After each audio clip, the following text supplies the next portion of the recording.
বিএনপির চেয়ারপারসন বেগম খালেদা জিয়ার সঙ্গে কিন্তু সৌজন্য সাক্ষাৎ করেছেন পাকিস্তানি রাষ্ট্রদূত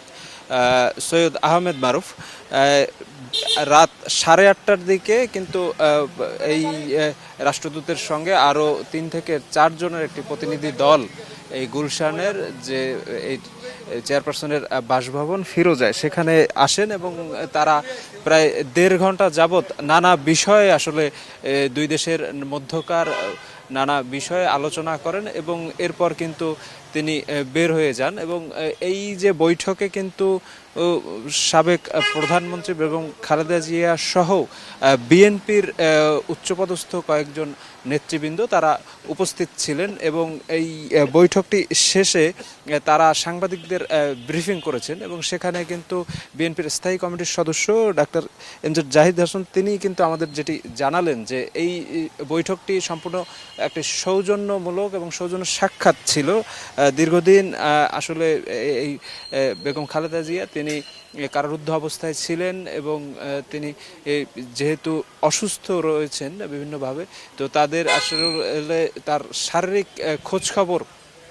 নিয়েছেন, একই সাথে তার সুচিকিৎসার ব্যাপারে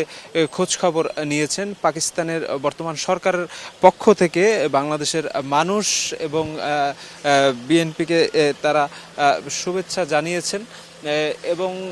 সামনের দিনগুলোতে বাংলাদেশের সাথে পাকিস্তানের মধ্যকার যে দ্বিপাক্ষিক সম্পর্ক সেটি কিভাবে আসলে আরও ভালো করা যায় সে ব্যাপারেই কিন্তু এই দুই পক্ষের আলোচনা হয়েছে বলে আমাদেরকে জানানো হয়েছে প্রেস ব্রিফিংয়ে। এবং সে ব্রিফিংয়ে আরও যে বিষয়টি জানানো হয় যে জিয়াউর রহমানের আমলে যে পাকিস্তানের সাথে একটি সুসম্পর্কের ধারা ছিল সেই ধারাটি আসলে সামনের দিনেও কিন্তু অব্যাহত রাখতে চায় পাকিস্তান, তেমনই আসলে আশা প্রকাশ করা হয়েছে এই প্রতিনিধি দলের পক্ষ থেকে। এবং